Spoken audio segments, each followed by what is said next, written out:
All right, everybody, welcome to this episode, this final episode of the From Anxiety to Offer series that we started back at the end of January, where we're looking to give the opportunity to Gen Z and young professionals, and quite frankly, anybody who needs it, the help in overcoming some of the obstacles, a lot of times unknown obstacles that exist within the interview process. We started this by looking at Foundation One, from anxiety to confidence, and Mhm. discussed why we're anxious. Then we looked at Foundation Two, which we call the reality check, which is really identifying and evaluating what interviewers are looking at and evaluating when they're looking at you in the interview and talking to you. Then we looked at Foundation Three, which was the translation gap. We recognized that the interviewer and here's one thing, and you're saying a different thing, Mhm. and we need a translator in the middle, and you are the translator. And so we talked about the PAR concept, which we'll talk about again today, of how to communicate during an interview to put your best foot forward.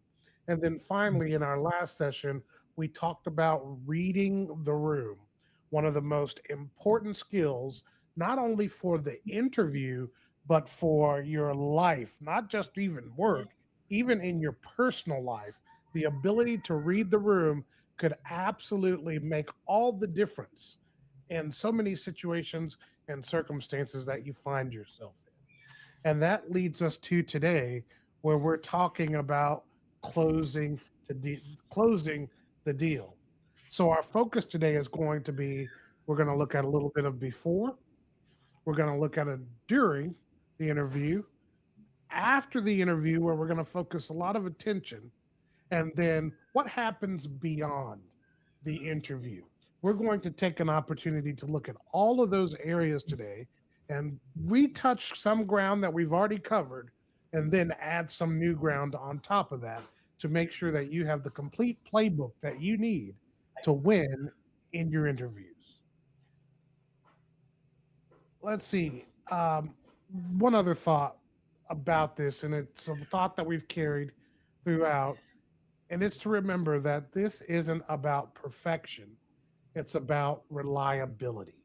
Remember, when we talked about what the interviewers are looking for, they were looking for trust, whether you'd represent the company well, and what kind of management load would you be for the organization.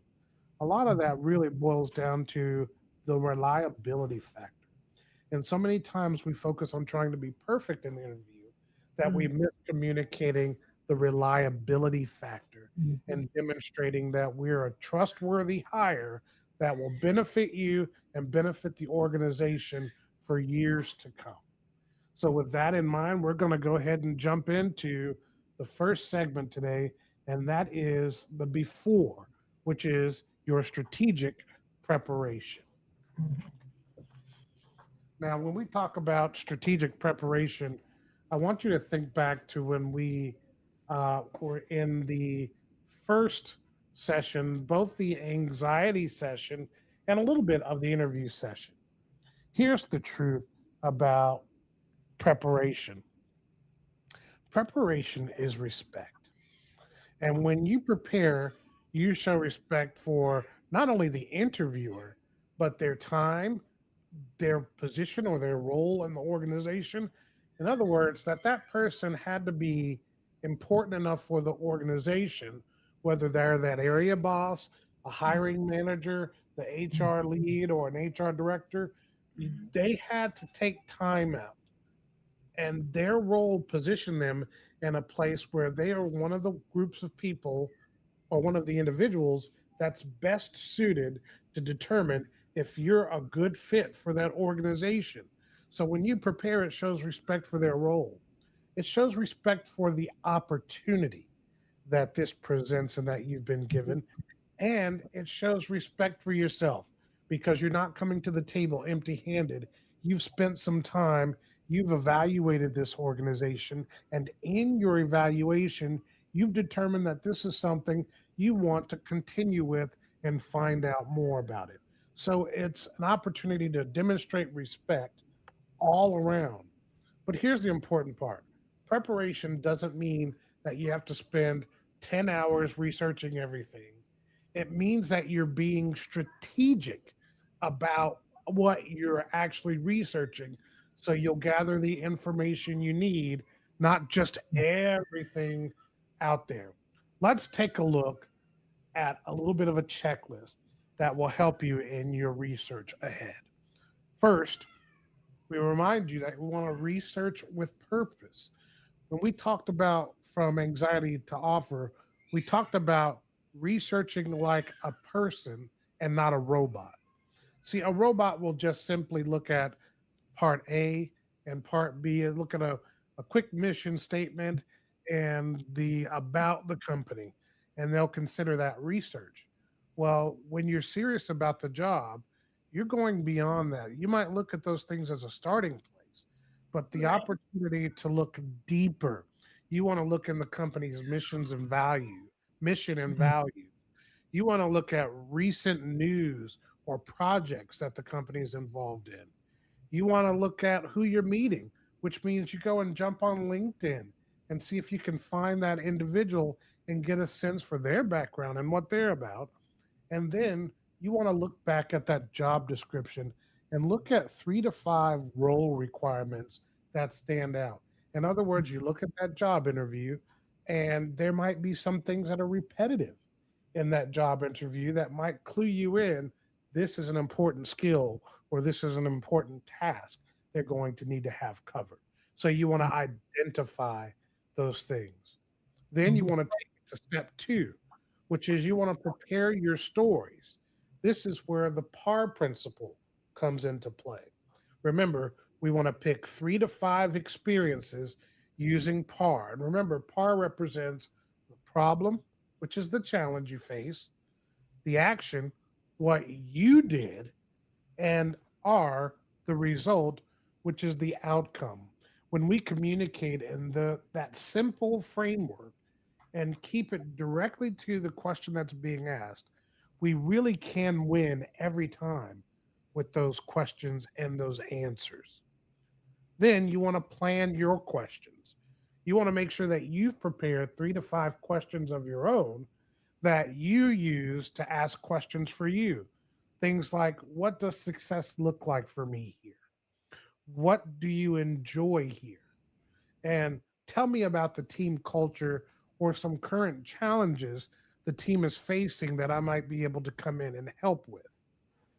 Finally, you want to look at the Hey, logistic and David, detail. Yeah, Lynn, go ahead.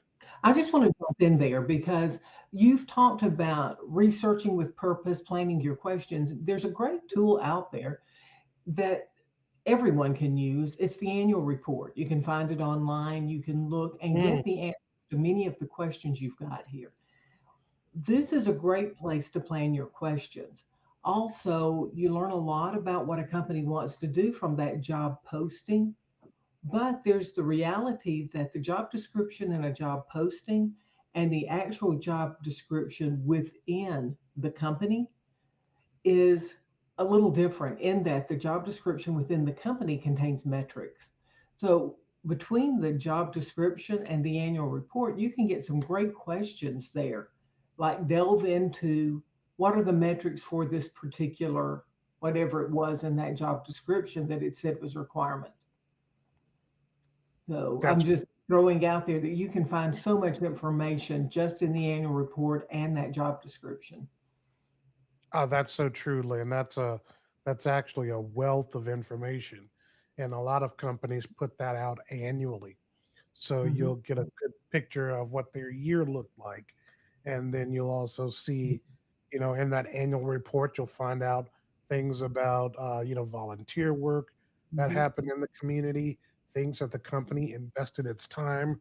resources, and effort into, and those are all things that'll tell you something about the job, and also give you a sense of who you're going to be working for. And with I that, want who to. you're going to be working with is you'll have find your board members, which will help you understand their values for the kind of people they put on their board. That's very correct. Very correct. I want to jump back also to the par section and just remind you. If you didn't attend uh, session one, where we began to introduce PAR, but even more importantly, session three, when we talked about the translation gap, I really want to suggest that you go back and look at that, because remember that when you create your stories should show different skill sets. For example, you should have a story that communicates your teamwork, problem solving, leadership, adaptability, a time that you took initiative. And those will all tend to match with some of the questions that are typically asked in most interviews. The last thing that you want to do before your interview is you want to look at logistics and details, and that is things like confirm your time and location, whether that may be on Zoom. You know, if it's virtual, is it Zoom? Is it Microsoft Teams? Is it an internal company tool that's going to be used, or is it something else?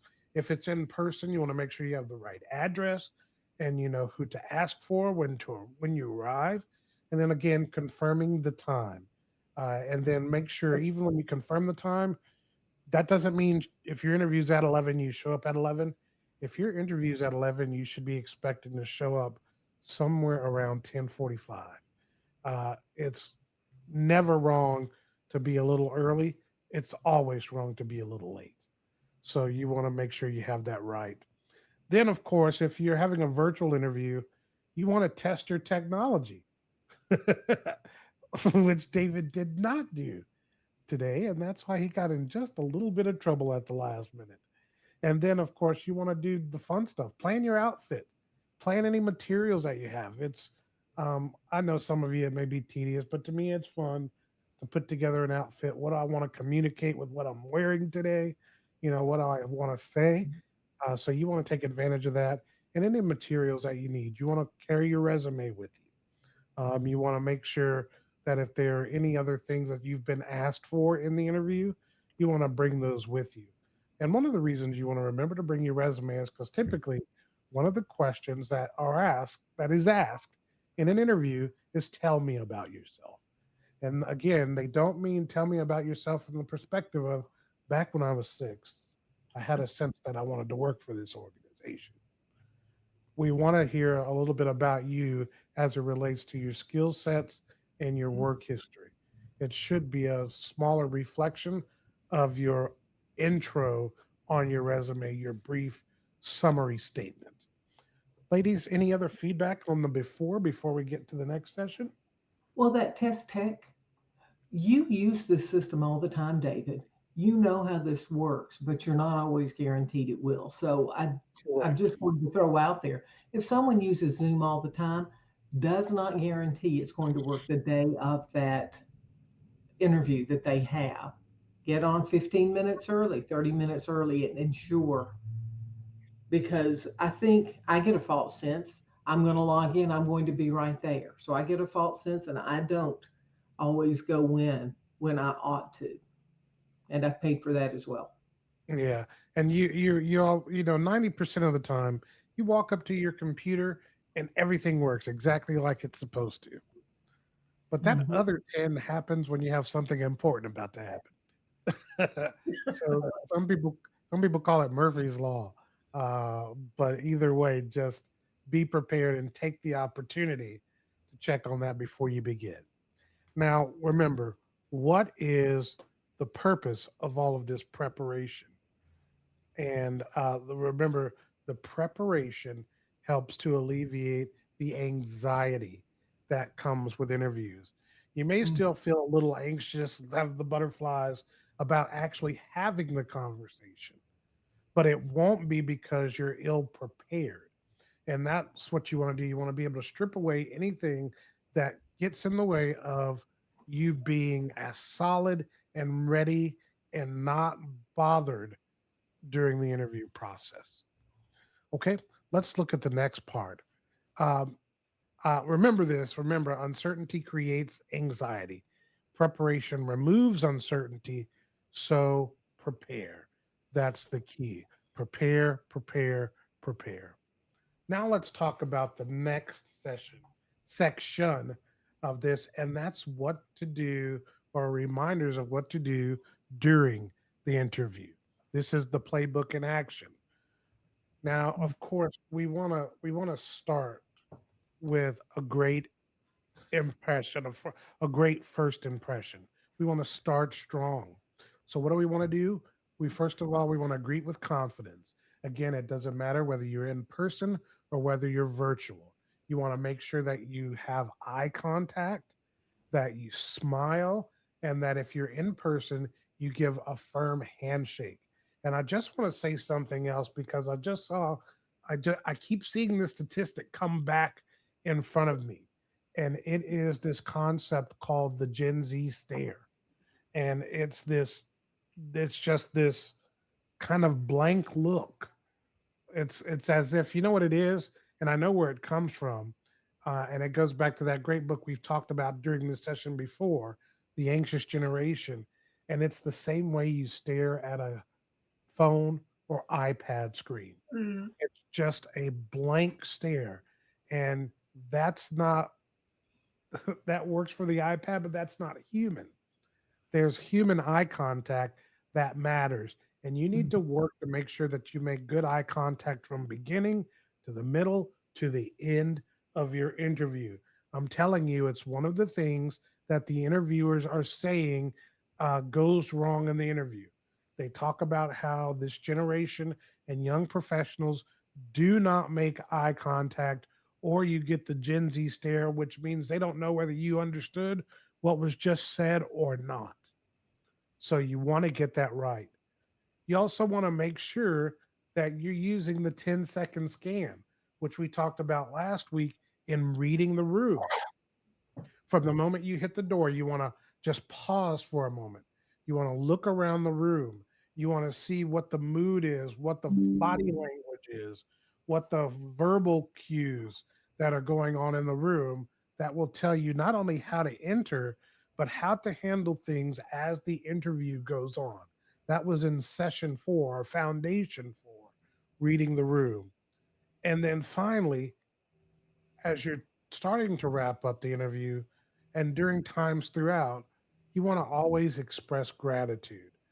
Not only are you thanking them for their time, but anytime you receive a compliment, it's appropriate to thank them for that compliment or whatever it may be. Hey, you look really nice today. Thanks for taking the time to dress up for this interview. You're welcome. It's my pleasure to do so. You want to always demonstrate gratitude. And the reason being is that this sets for lack of a well not lack of a better word, it kind of sets the tone for your professional, engaged, respectful interview. And that's what you always want to have. And now, the other thing to remember is this is the complete opposite of some of what so many are doing and seeing. This isn't the interview where you're wearing your Crocs. You might be wearing them if you're virtual, but you're not in person. This isn't slouching. This isn't all of that body language that says this is casual. This is not jargon. This isn't casual conversation. It is professional, engaged, and respectful. Ladies, do you have anything that you want to add to that before we move forward? I do. I'd like to add as well. Um, when we say make eye contact, we aren't meaning to, and you may have said this, David, but I just want to reiterate it. We don't mean to stare someone in their eyes. That can also become uncomfortable and it can show a bit of kind of disrespect. You just want to make that initial eye contact, say what you're saying, and be yourself, polite, and so forth, but not be overbearing with the staring directly in someone's eyes. Yeah, so they said make eye contact. Yeah, Right, blink, blink.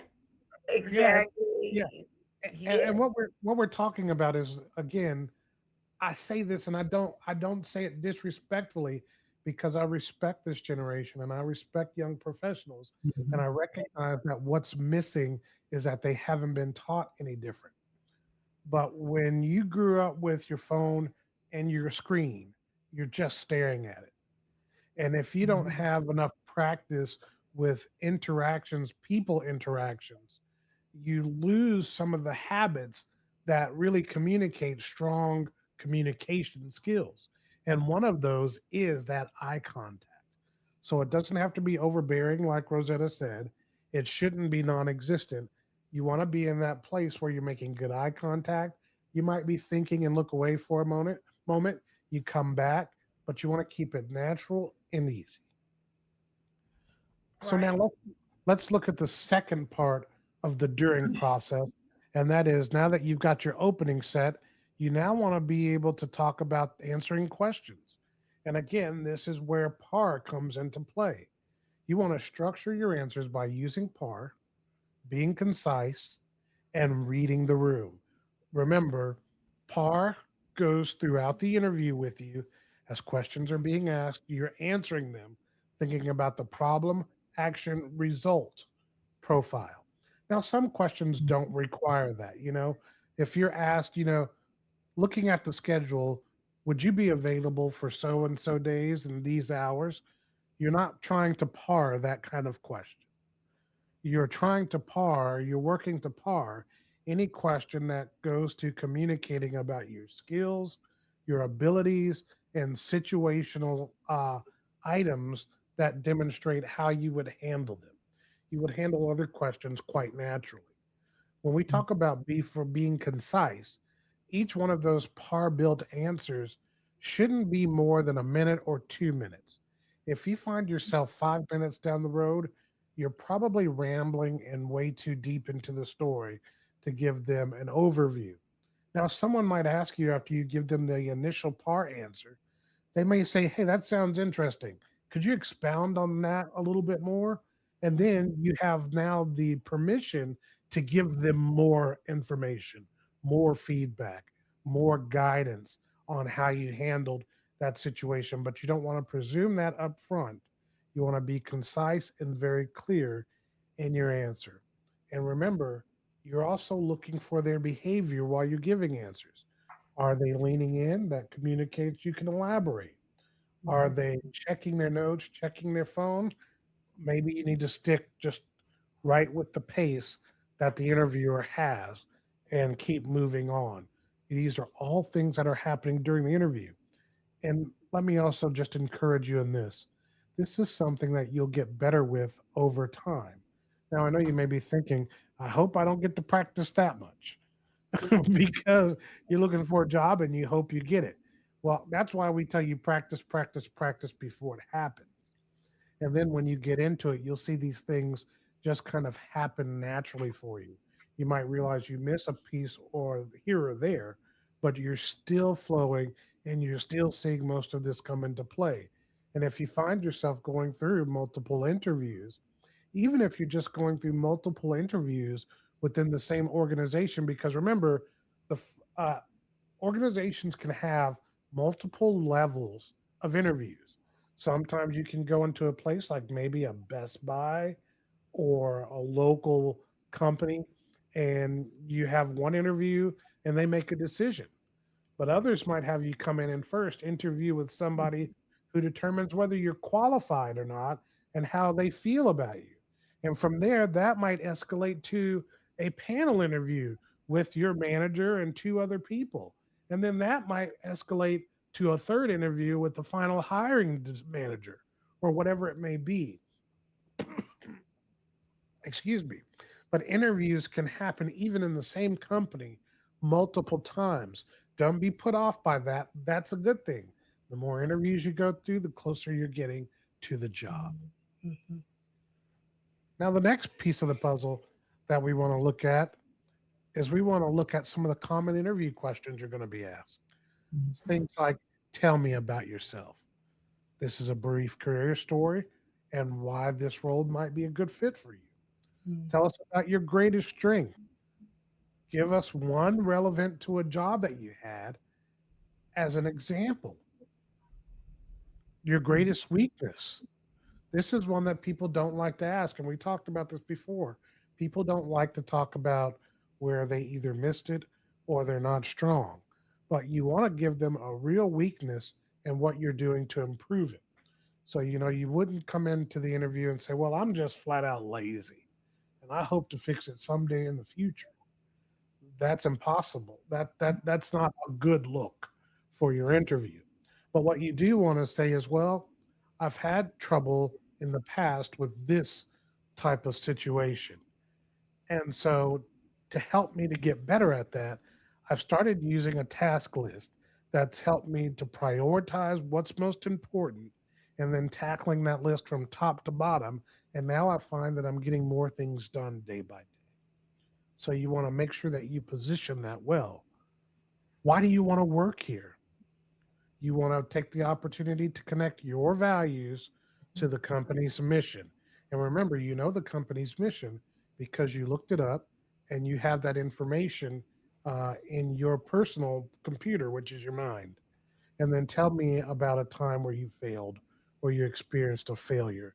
Again, using the PAR framework of the problem, the action, and the result, and what you learned. Rosetta, Lynn, any thoughts here? I'm looking at that, and sometimes we talk about how we don't want to talk about our failure or weaknesses. Often we are at a loss to come up with our greatest strength as well. So Yes. preparation for all three of those are important. Now, let's look at what to do when you don't know how to answer the question. Remember these things. We talked about these in the translation gap. Don't panic, take a breath because it's okay to not know everything. Be honest about it. Say, that's a great question, for example. I don't have direct experience with that, but here's how I'd approach it. Or I never really had a situation like that, but if I did, here's what I would do. And then show your thinking. Walk them through your problem solving process. Because again, we looked at the interviewers and what they're looking for. And one of the things they're looking for is your ability to problem solve. So anytime you think about show your thinking, like showing your work in math. Do you remember that in school where the teachers would not just give you the math problem and say, give me the answer, but they would say, show your work. And so when you were doing that division problem, you had to do all of the work underneath to show how you got to the answer at the top. I used to hate that, but I now see the value in it because it helped me to understand I know how to get from point A to point B because I showed my work so many times. And then remember, uh, ahead of it all, keep your composure. And remember, your composure matters more than perfection. Let me say that again, composure over perfection. Nobody expects you to be perfect, but if you lose it in the interview because you're not sure how to answer a question, that can communicate something to the interviewer. So you want to stay calm, cool, and collected and keep moving on. And then, of course, during the middle of the interview, you want to take the opportunity to ask your questions. The interviewer would typically ask a question. Do you have any questions for us? You want to always say yes. There may be an opportunity even throughout other portions of the interview where they open it up. They may talk about a certain task of the job and say, do you have any thoughts about that or do you have any questions about that? If you do, feel free to ask those questions. But remember, asking a question shows number one, that you've been listening. It demonstrates that you're genuinely interested and it helps you to evaluate if this company is the right fit for you. Never forget you're interviewing them just as much as they're interviewing you. And if they feel great about you, but by the time the interview is over, you don't feel great about them and you're not interested in the job, you have a right to a need to communicate that. But the only way you'll know that is if you begin to ask the questions during the interview process and get the kind of answers that help you to evaluate where things are.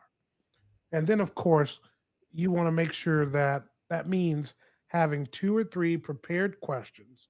You want to listen to their answers. Sometimes their answers may trigger a secondary question, but just remember This is still part of reading the room. So if it seems like they're running out of time, or some things are, or they're leaning in and they're very comfortable, then adjust your timing and your pace in the interview process.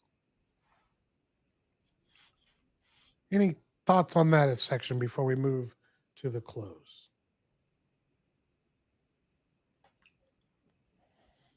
All right, then let's close the interview.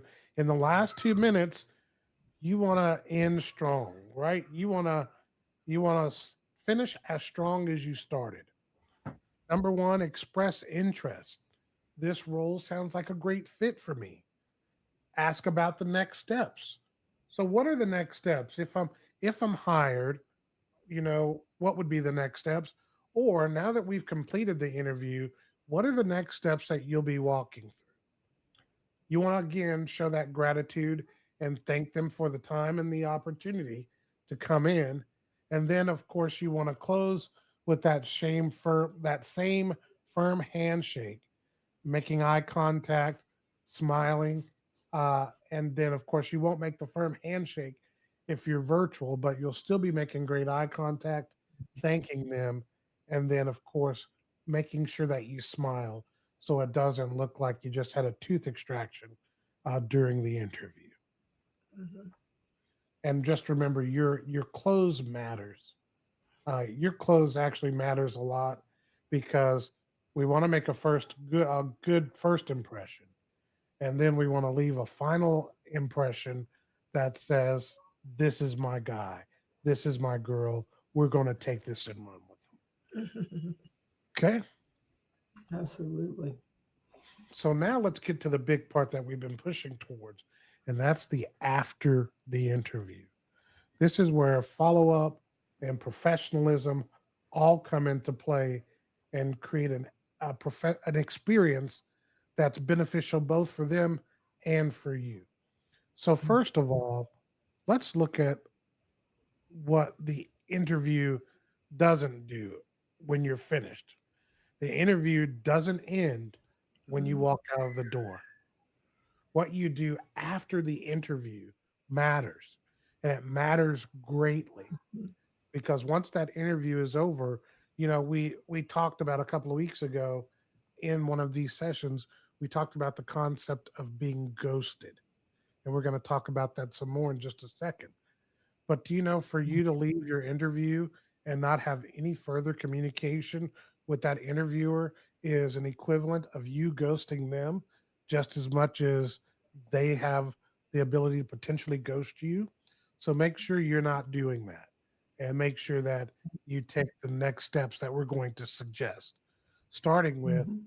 send them a thank you email. Within 24 hours of your interview, you should have a note in their inbox that thanks them for their time, that references something specific from the conversation you had. I'm really excited about the job, and I'm really excited about some of the volunteer things that your company does in the community. That's really exciting to me and makes this job even more appealing to me. You also want to reiterate your interest in the role, which I just kind of did with that previous statement, but it's okay to say that I'm actually interested in this position. Here's an example of what you could share. Thank you for taking time to speak with me about this role. I enjoyed. Now put the specific when it says role, put your specific the job that you interviewed for. I enjoyed learning about, and I'm excited about the opportunity to contribute to, you know, Acme and Co.'s company goals. Please let me know if you need anything else. I look forward to next steps. That's such a positive way to do it. And even that next step of saying, I look forward to next steps, you're communicating in a positive way that says, I'm already acting as if I have this. Mhm. And And can I so throw I'm, another thought out in yeah, there too? go ahead, Lynn. It is important within 24 hours to send that email. But if you want to take it up a notch, if this is a job you're really interested in and you know there's a lot of competition, set yourself apart by sending a handwritten note and do it pretty much the same time you do that. It seems archaic, But people who take that extra time to drop off a note, mail a note into them, sets themselves apart and shows, wow, they go over and above. I bet they will do that when they work for me as well. Yeah, and I'll add a little piece to that. If they are local to where you live, I suggest that you drop it off so it gets there as quickly as possible. If they're not local to where you live, drop that in the mail literally the same day. You want to get that out the same day that you interview, because you want it to get to them as quickly as possible. And just remember, it's okay to do both. It is. I It, I it, al- I almost want to suggest that if you're not local to that company, like you were saying, go to your friendly, Starbucks or coffee shop, sit down, write that note out, and just get it right back over there to them. mhm. That way, you've gotten your thoughts right there. You've gotten everything written down. You're able to drop that note off immediately. Um, Mhm.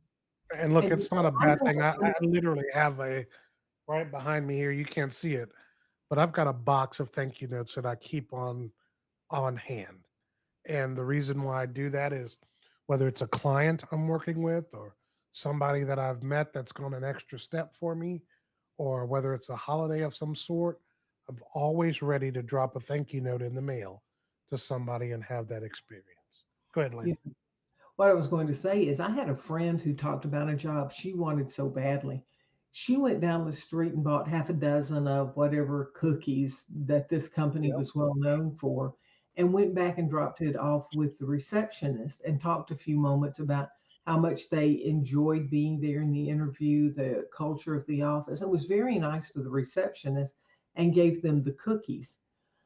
Please understand when we talk about respect earlier, we're talking about respect everybody in the office that you come in contact with. They say secretaries rule the world. Receptionists and secretaries are often gatekeepers to say this is how they behaved in the waiting room. This is so she dropped those cookies off, had a short conversation, and just left. Sent her thank you notes. She got the job. Right. And you guys, the reason why we're seems like we may be talking about this a lot is because a lot of times it's the littlest, simplest things Mhm. that give you the head, give you the preeminence over somebody else who interviewed. You Mhm. two, remember, we talked in a previous session that everybody's qualified. The question is how they feel about you. And when two of you apply for the same job, one of you just goes through the interview and never communicates back again, and the other of you takes the time to do a handwritten note or drop something off to that nature, if all things are equal, which one might you hire? And that's the thinking. Go above of the normal and position yourself to be seen more, because so much of the interview process is about being seen after you've been heard. I'd just like to add really quickly, because I know you have to move on. Not only does it allow you to be seen, it also communicates you want to fit in or you are a good fit into their culture.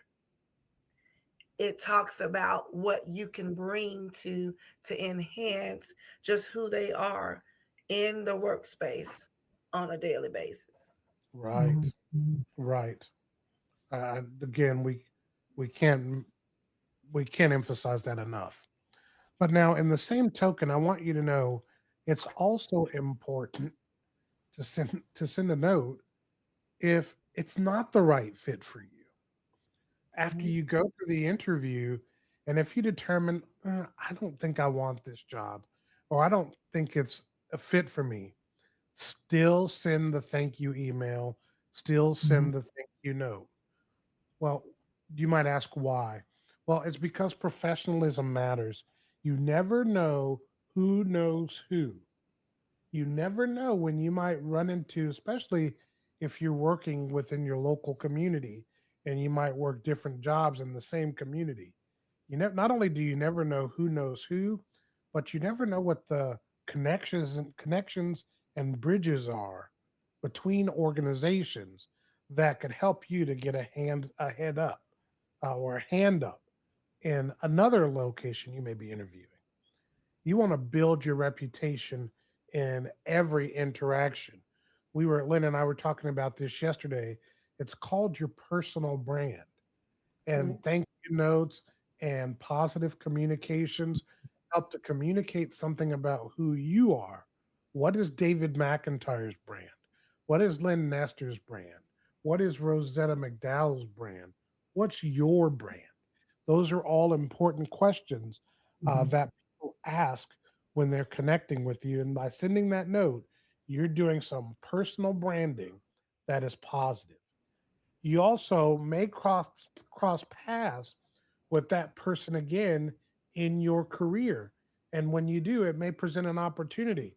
I've been to, for example, I've been to events in Orlando or at the local convention center where I ran into somebody that I Mhm. had worked with years ago down the road, and now they're an HR person, or now they're doing this role, and all of that is an opportunity to open a door for you. Or let's say you start working for a company and that leads you off to start your own business. Well, you still have good communication and connections with people you worked with, people that you did this with or that with while you worked. And those very people can become your future clients or people who will love to tell other people about you and what you're doing Mhm. now. You never want to miss the opportunity to have positive business connections and build a strong network. It lasts you a lifetime. Lynn, were you about to say something? Mm-mm. No, I was just agreeing with all that you were saying. Yeah, and just remember, if they give you an offer and you want to decline, again, be gracious about it, be brief, and don't overshare. You know, don't come out and say, "Well, the reason why I didn't want to work with your organization was you guys don't do anything, and it seems like it's boring there, and you guys don't have a place to take a nap in the middle of the day like Google does." Don't overshare. That's none of that's necessary. Just say after consideration, I decided that it wasn't going to be a good fit for me, and I don't think I would be a great fit for you. And unless there's a real big press about the why, I wouldn't add any more to that. And if there is a bigger press about the why, you could use maybe one or two quick examples of, well, for example, the schedule that you presented was something that I wouldn't be able to do half of what you were looking for. So I knew then it wasn't a good fit. Very practical reasons. Mhm. Never make it personal, in the sense that there's some offense or anything like that. Because remember, even with a no, you're still wanting to have good relationships. Okay. Yes. All right. Now let's look at this next section. We want to make sure that we remain gracious to the end. Even when you're rejected for the job, Mhm. Right. you want to still be gracious. You want to thank them for the opportunity again for the interview. Um, I don't think it's inappropriate to ask if there was anything they would recommend that you did differently in future interviews that would be helpful, because they might give you some good feedback. A lot of times they may simply say, no, it just wasn't the right fit, or it came down to two candidates and we opted for John instead of Jill. It really does boil down to those simple things. And one of the things I want to tell you is never take a rejection personally. Mhm. Never take a job rejection personally. I had to learn that because there are a couple of jobs that I just really wanted. And Mhm. it turns out it didn't play well for me at all. And I Now, felt bad about it. I would like to jump in on this one, be gracious to the end, because sometimes it is in your best interest not to get the job. This interviewer may know another position that you're a better fit with. And when you're gracious, they are more apt to refer you to someone else. We've talked about being gracious, setting your personal brand, and I can only speak from my experience for this whole process to this point. I started working at a local utility. It took 3 interviews to become a customer service representative. Throughout my career there, I applied for one job I did not get. However, I worked hard, I was gracious. Don't burn bridges. Work with everybody you come in contact with or find a way to work with them. I was, every 2 years while I was there, I was given the opportunity to move somewhere else. I worked on a project for updating all of the software for the company. I became the first webmaster for the company. I was the archivist. I went over and did other jobs. I ultimately ended up being the manager of training and quality assurance for a company. It was because people knew me and would say, Lynn, are you interested in this position? When you are rejected for a role, like I was rejected for that one, it kept me on a path to really fall into places I would have enjoyed much more. So don't be offended and go through the process. Be gracious. Don't burn bridges. People laugh. We'll go out to eat with friends, and I'll see somebody I know in the comment, and they are joking and making fun of me. But it's like, Lynn knows somebody everywhere she goes. And if you don't burn bridges, you do have those relationships that people will stand by you and help you. So it pays off even in the small areas to be kind. It really, really does. Yes, yes. Uh, Remember, professionalism and rejection shows maturity, Mhm, and it also keeps doors open. And that's what you mhm, always want to do. You always want to have an open door that's available when you need it. mhm. All right, let's talk about self assessment. Rosetta, you want to take us from here? Sure. Wanted to start by just reminding you that every interview is an opportunity for growth. Each time you have an opportunity to go sit before someone, tell them a little bit about yourself, and learn something about them and their company, it's an opportunity to learn something. I like to talk to you about a few ways to assess, to do a self assessment without spiraling into self criticism when something doesn't go exactly like you imagined it going. Whether you get the job or not, this is an opportunity to improve, right? So, post interview debrief. David, I want to just confirm as well. There's a tool that we have in the playbook that also will refer to a debrief, like a form. Yeah, we'll give you a debrief that you can use. Thank you. So, 3 questions that you want to ask. What went well? Like, which questions did you answer confidently? What moments felt strong to you? What moments did you feel like, I know I nailed that one, right? Another question could be, what did you connect on? Um, there may be a time, a point in the interview where you and the interviewer just seem to really understand one another. Those things you want to take note of. The next question, what could you improve on? Which questions threw you off? I wasn't ready for that one, right? So maybe next time you'll practice how to be ready for that question. Where did you ramble or lose focus? So once you kind of evaluate that, you can also prepare for a more straight lined response. Number 3, what did you learn? Is this job still a good fit for us? Just like we were just talking about how to respond when the job is not a good fit for us. Well, you will learn that as you do your post interview evaluation. What surprised you? Um, It's like, where did they come from? Where that question, you know? So there will be opportunities to reevaluate that as well. And you'll also be able to determine what questions do you still have.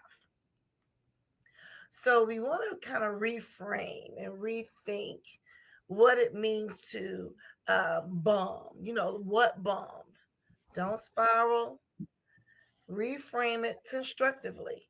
Remember, this is an opportunity for you to learn. So catastrophizing sounds like this. I completely bombed that question. They probably think I'm incompetent. I'll never get hired. Mhm. Well, catastrophizing also sounds like a bunch of negativity, right? We don't need that. But let's be constructive. Let's build ourselves up with this. Now, take this opportunity and say, that question caught me off guard. Next time, I'll prepare a par story about that topic. I know what to work on, right? Mhm. Notice the difference here. The catastrophizing kind of takes you down a rabbit hole of negativity. It doesn't help, not helpful. Constructiveness, though, when you're constructive and you talk about, okay, I messed that one up, but you know what? I'm going to do better next time. It gets you prepared to go forward in a positive light. And it's also important to note, even when you bomb a question, bombing a question doesn't mean you're not going to get hired. Mm. You can bomb a question, know you need to do that better, and still find that you got the job. Just don't assume because you bombed a question doesn't mean, well, I can bomb a question anytime, anywhere. That's Right, not always going to be the case either. No. So, right, just be mindful. But most important part is, even when you've spent, I know there are people out there right now who will tell you that they've spent the last year or 2 years looking for a job, and interviews not going well. One of the things that you have to do in order to ensure interviews go better is you have to stay positive. And we Right. can't emphasize that enough.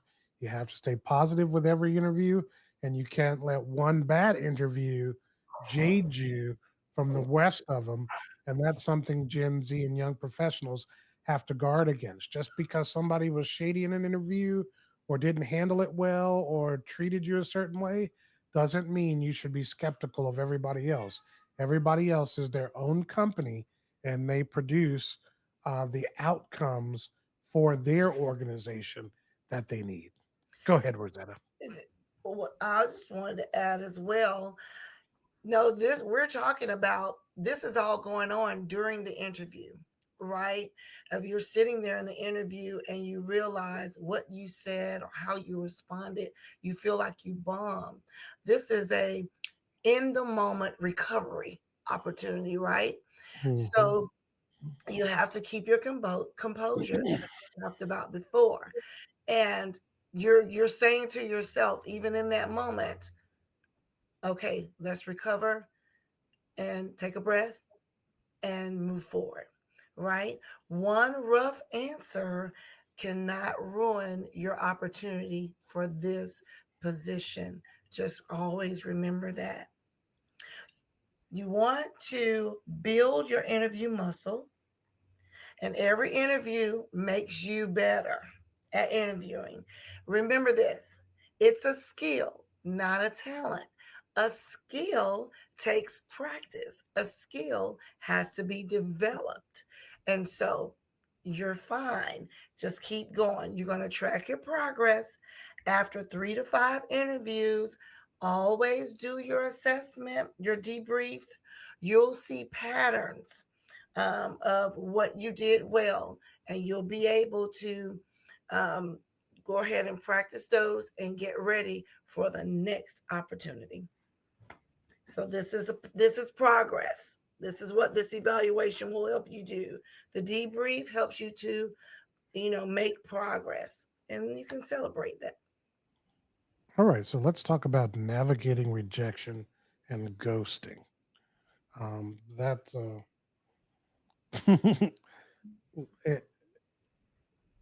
it, it's part of the interview process. The ghosting part is not a good part of the hiring process.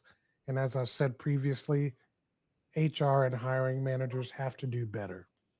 But interviewers have to not be moved by that, right? So when it doesn't work out, rejection is redirection. Remember that. Not every opportunity is the right fit, and that's okay. There have been positions that I've applied for, and then once hearing some of the things that they want you to do, I was a whole lot less interested because some of the things they were talking about were not things that were on the job description.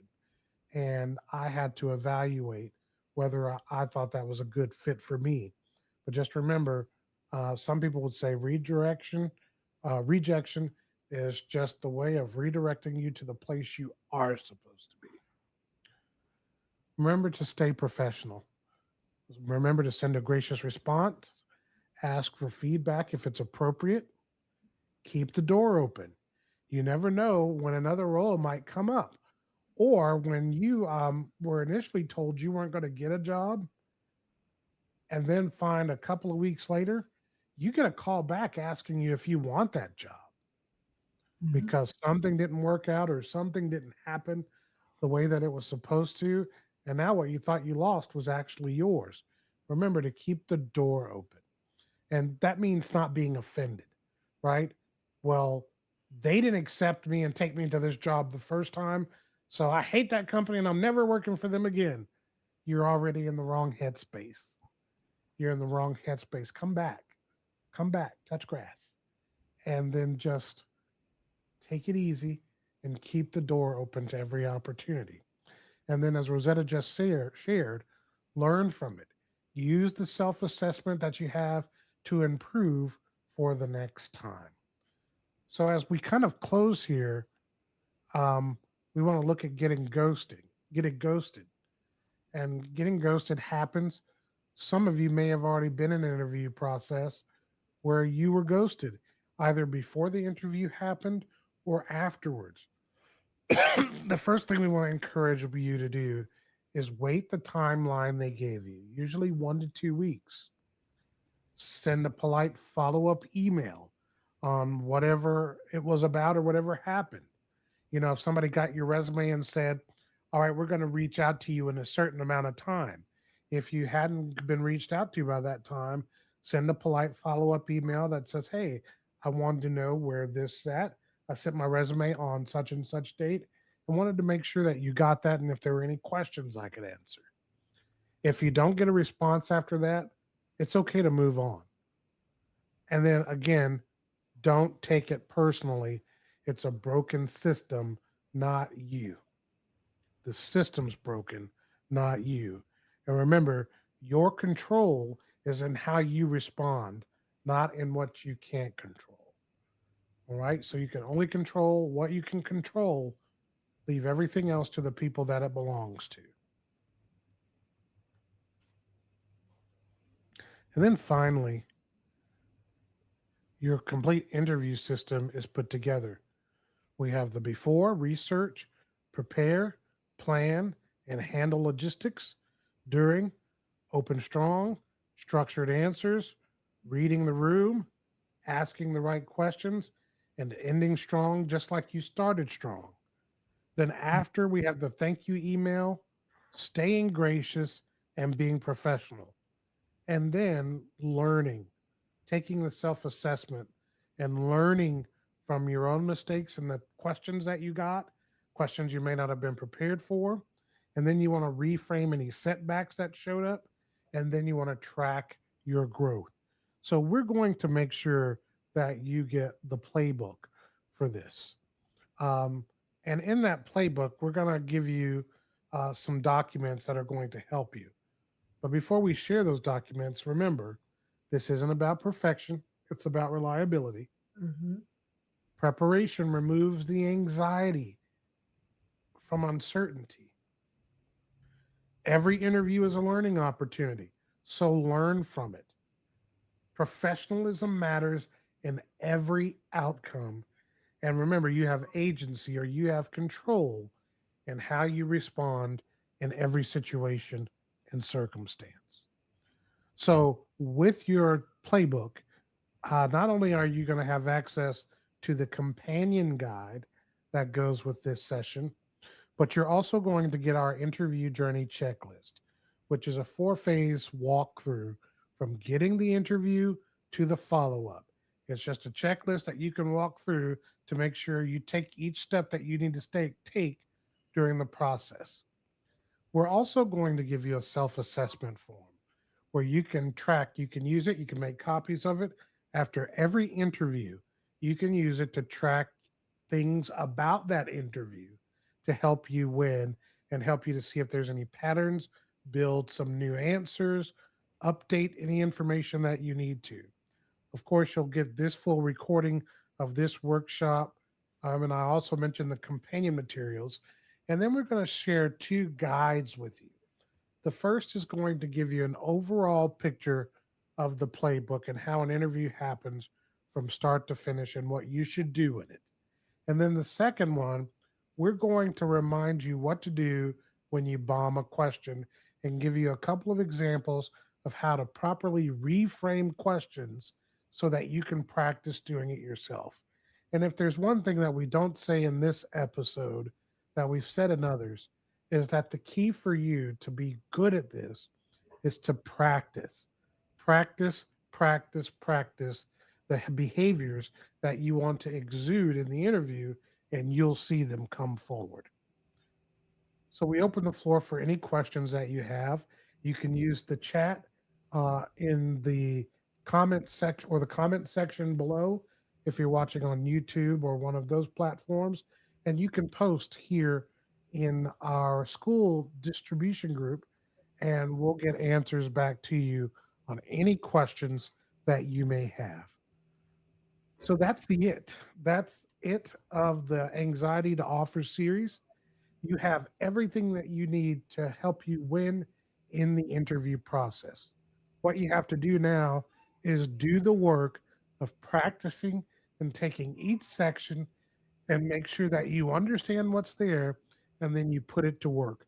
If you missed any session, you can go to our YouTube channel, Foundations for Success, and click on playlist and watch this From Anxiety to Offer series there. There will be 5 videos there, and they're really going to help you win. You can also join our school group. You'll find the link on our website at foundations, the number 4, success.com. Lynn, Rosetta, any final thoughts before we wrap it up? I would say my final thought is we've given you all the tools that we have found to be successful for us, things that we have tried and true.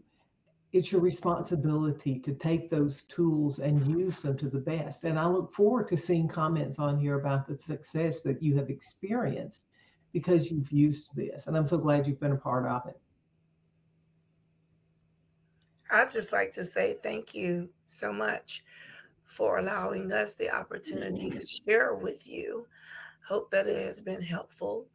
And like Lynn and David have said, we look forward to any questions you may have and help you to develop more and feel better about the interviewing process.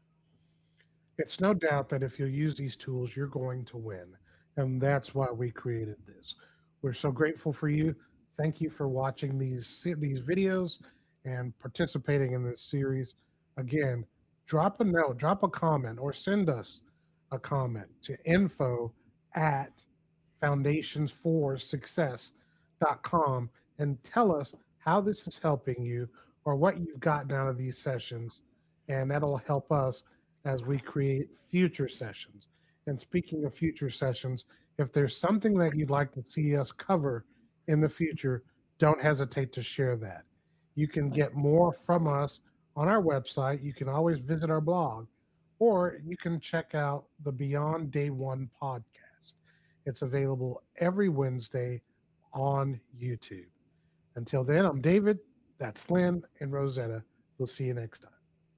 Bye. Bye bye.